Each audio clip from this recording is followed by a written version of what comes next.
नई दिल्ली में सरकार बनते ही यमुना साफ करने की यानी कि यमुना को साफ करने का काम शुरू कर दिया गया है और अब इसी यमुना की सफाई को लेकर दिल्ली सरकार के मंत्री परवेश सिंह साहिब वर्मा ने दिया है बड़ा बयान।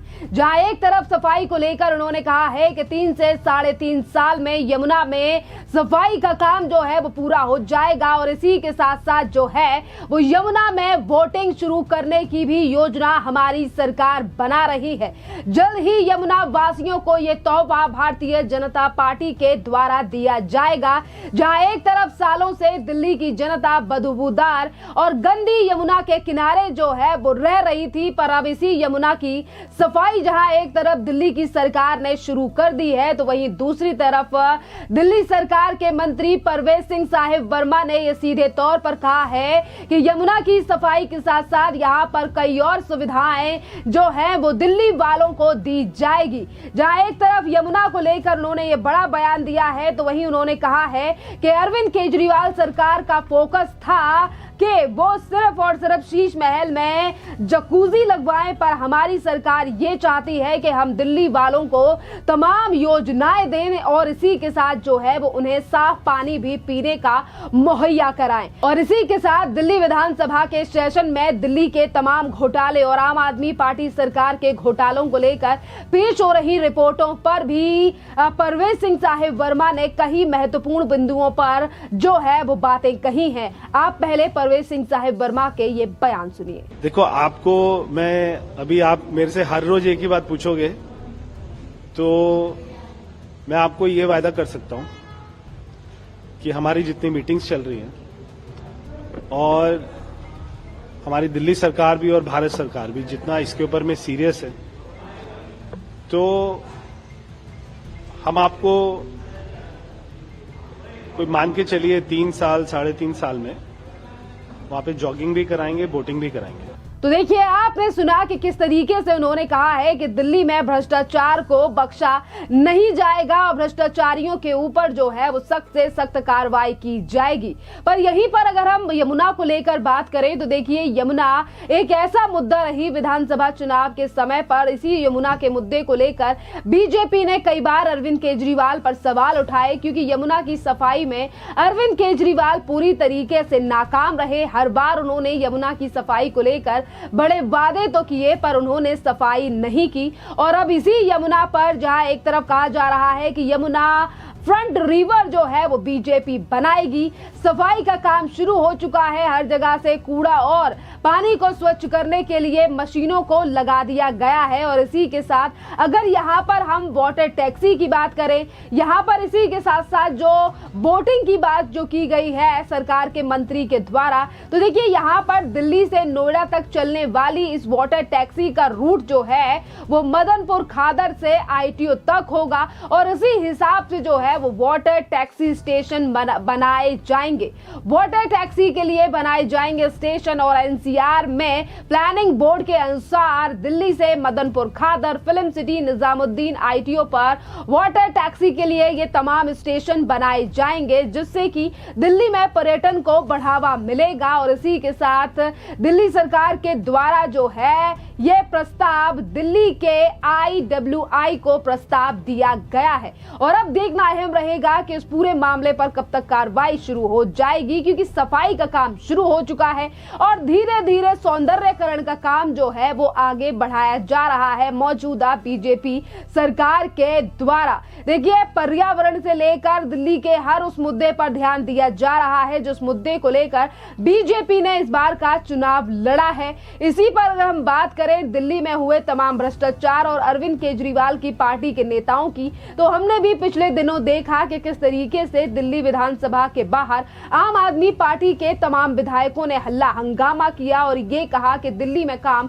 नहीं किया जा रहा, सिर्फ बदले की राजनीति की जा रही है। पर वहीं दूसरी तरफ काम जो है वो स्पीड से किया जा रहा है और बीजेपी के तमाम नेताओं का यही कहना है, मंत्रियों का यही कहना है कि हम बातें बनाने नहीं बल्कि दिल्ली दिल्ली में विकास और बदलाव करने के लिए आए हैं। इसी के साथ दिल्ली सरकार के ही मंत्री आशीष सूद का भी भ्रष्टाचार को लेकर एक बड़ा बयान सामने आया और उन्होंने कहा कि अभी तक जो आम आदमी पार्टी और किसी के भी द्वारा जो दिल्ली में भ्रष्टाचार किए गए हैं उन्हें बख्शा नहीं जाएगा। सुनिए आशीष सूद का ये बयान। देखिए ये इतनी वॉल्यूमिनस रिपोर्ट्स हैं। अभी हमारे मुख्यमंत्री जी ने बताया ट्रक में ले जाना पड़ेगा सब विधायकों को इसे घर। भ्रष्टाचार के पन्ने रंगे पड़े हैं, इसलिए थोड़ा एक एक चीज चर्चा हो। केवल रिपोर्ट प्रस्तुत करना मकसद नहीं है।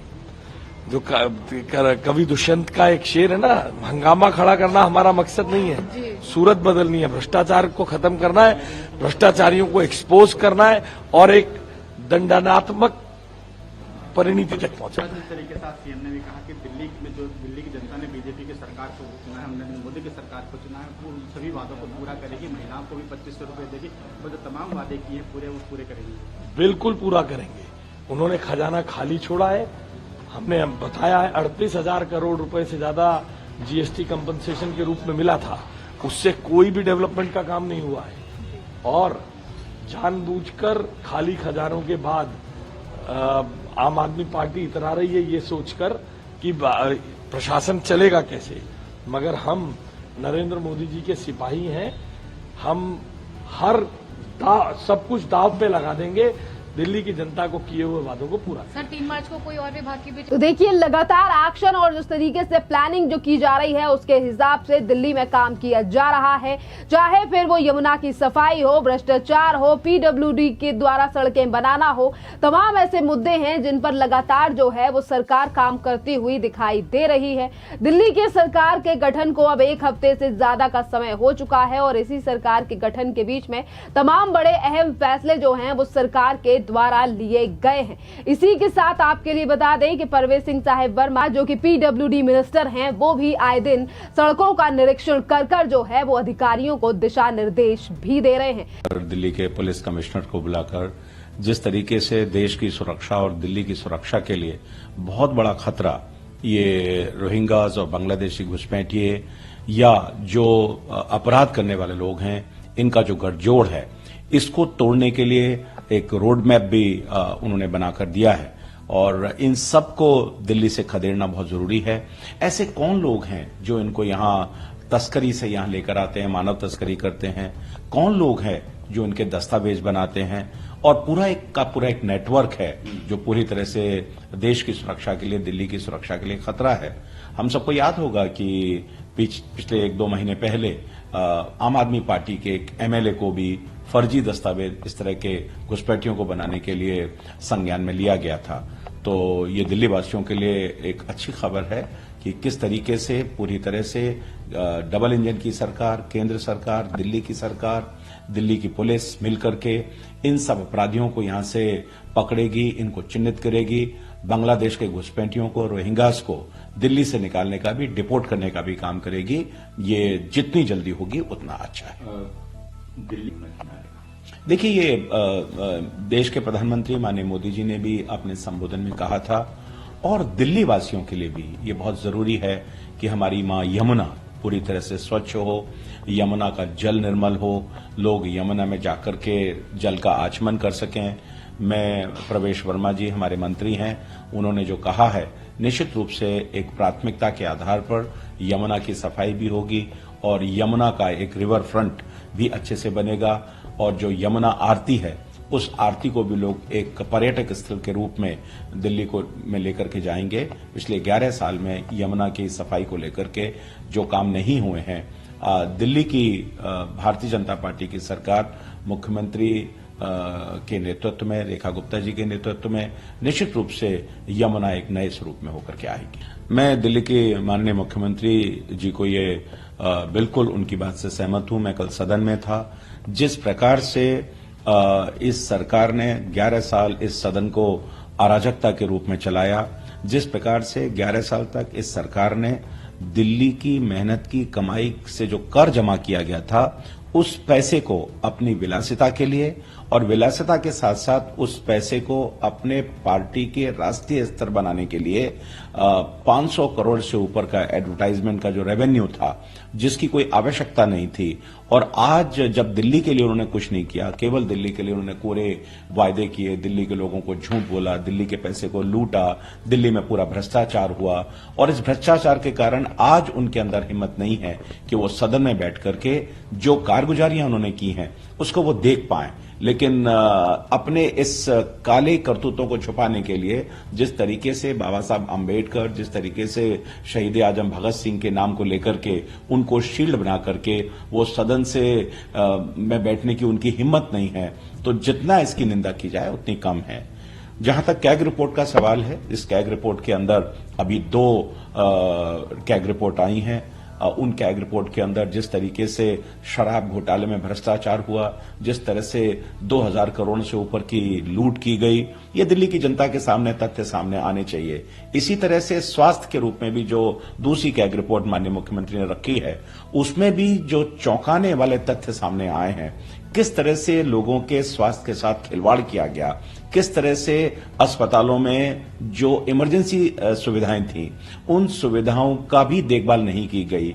छोटी सी छोटी चीजें, एम्बुलेंस, वो एम्बुलेंस तक प्रोवाइड नहीं की गई। एम्बुलेंस आ गई तो उसमें उपकरण नहीं थे। स्टाफ की कमी, डॉक्टर्स की कमी 50% से लेकर 74% की कमी, पैरामेडिकल स्टाफ की 38% की कमी, नर्सिस स्टाफ की 21% की कमी, ये ऐसी तमाम खामियां हैं। और तो और कोविड के समय में जब देश पूरी तरह से इस देश को बचाने में हम लगे थे, केंद्र ने 787 करोड़ रुपया इनको दिया। उस पैसे को भी लोगों के स्वास्थ्य को ठीक करने के लिए उस पैसे का भी पूरा उपयोग ये नहीं कर पाए। और हमारे जो 3 हॉस्पिटल्स बनने थे, इंदिरा गांधी हॉस्पिटल है, बुराड़ी हॉस्पिटल है, एक डेंटल हॉस्पिटल है, इन हॉस्पिटल को बनाने में भी 6 साल, 5 साल, 3 साल की देरी हुई और आज भी वो शायद 85%, 90% के आसपास बन पाए हैं। तो इस सरकार ने गवर्नेंस तो कुछ किया नहीं और केवल दिल्ली के पैसे से लूट और अपनी पार्टी को राष्ट्रीय बनाने के लिए उस पैसे का दुरुपयोग किया है। कल आम आदमी पार्टी ने एक ट्वीट किया था। रिपोर्ट ही साबित करता है कि केजरीवाल ही कट्टर बेईमान नेता हैं। कट्टर बेईमानी किस तरीके से वो कर सकते हैं, किस तरीके से परत दर पर एक एक चीज, अब कैग तो सरकारी है, मैंडेटरी रिपोर्ट है, आपको सदन पर लेकर के आना है, आप सदन पर लेकर के नहीं आए। अब कैग रिपोर्ट आ रही है तो बड़ी जल्दीबाजी है। गोपाल राय का कल मैंने बयान सुना था, वो कह रहे हैं कि एक साथ ही 14 को क्यों नहीं रख देते हैं। अरे वो इनका वजन इतना ज्यादा है, इतनी बड़ी है। मुख्यमंत्री जी ने कहा कि एक एक कैग रिपोर्ट को उठाना कितना मुश्किल है, उसमें उनके भ्रष्टाचार का भार छुपा हुआ है कैग रिपोर्ट के अंदर।